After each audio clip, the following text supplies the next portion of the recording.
অনেক চিন্তা ভাবনা করতেছি, কি আমল করছি, কি আমল করছি যে জান্নাতে বালাখানা হলো।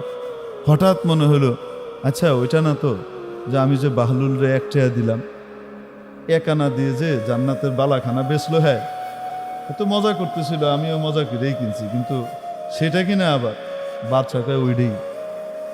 এই পাগল তো নর্মাল পাগল না, এ তো শরীয়তের পাগল। এ শরীয়ত মুক্ত মারফত পাগল না, এ হাকিকি শরীয়তি মারফতি ডবল পাগল। বুঝাইছি নি?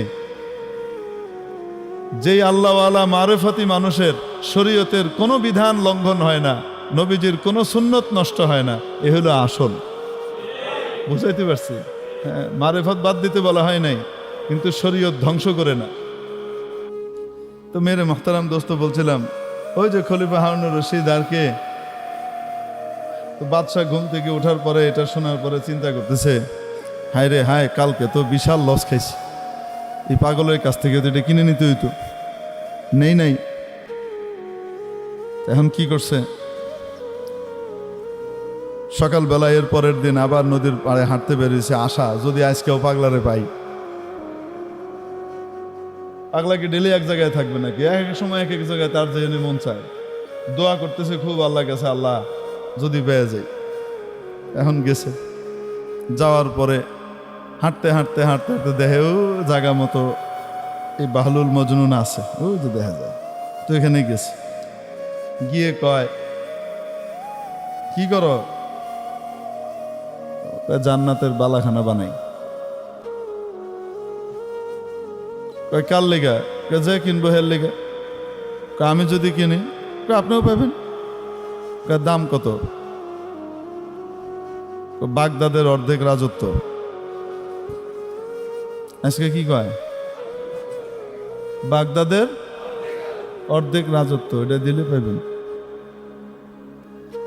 খলিফা হারুনুর রশিদ কয়, এটা কেমন বেইনসাফির কথা?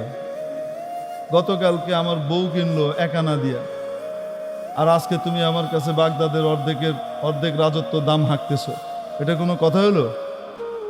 তো বাহলুল নিচের দিকে চাই, আঙ্গুল লাড়ে আর কয়, কালকে কিনছিল না দেখা, তুমি আজকে আইসো কিনতে দেখা, এর লেগা দাম।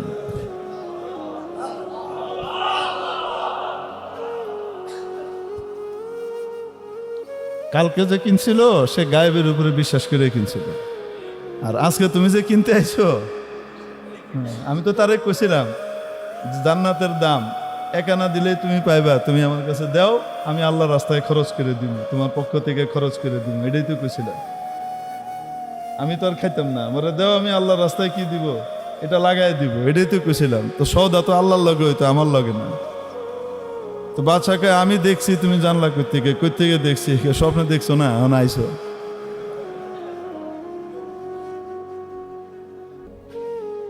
বাদশা তো আর কিনে নাই, গেছে গা, আমি আর তরিকায় কোনোভাবে কিনেলো মনে আল্লাহর কাছে, তোমার কাছে আর পাইলাম না আর কি। তো বাহলুল মজনুন, এই মজনুন পাগল টাইপের ছিল। একবার বাদশাহ বালাখানায় বসা, উপরে ছাদে, অনেক দূরে দেখে বাহলুল যায়, তো লোকজনকে ডেকে বলছে, এই ওইটারে আমার কাছে নিয়ে আসো, এই বাহলুলকে নিয়েও। তো তাড়াতাড়ি তারা করছে কি, বাহলুলকে চটপট ধরে এনে দোতলায় উঠাইতে, দোতলা অনেক উঁচা, এই ছোট দোতলা না, আমগো মতো 10 ফিটটা দোতলা না, 10 ফুটি 20 ফুটি দোতলা না। দেখেন না ব্রিটিশ আমলের দোতলা কয় তালা?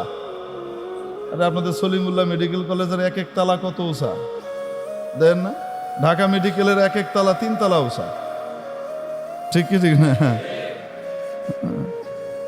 এই আমলের দোতলা না, তো ওই আমলে তো দোতলা মানে বিশাল উঁচু, রাজা বাদশার বাড়ি। বলতে চট করে নিয়ে আসো। এখন এরা করছে কি, ওইটা নিয়ে এসা ওখানে দড়ি দিয়ে এক ধরনের কি ছিল, ব্যবস্থা ছিল যে দ্রুত শর্টকাট উপরে উঠা যায়, নামা যায়। নিচে দড়ি বাঁধা, উপরেও কি দড়ি বাঁধা, ওই জায়গার ভিতরে আস্তে করে ইয়ের ভিতরে বসায়া দিছে টান, সাই করে উপরে গেছে গা। তো যাওয়ার পরে এখন খলিফা হারুনুর রশিদ জিজ্ঞেস করে, আচ্ছা বাহলুল বলো তো দেখি, আল্লাহরে কেমনে পাওয়া যায়?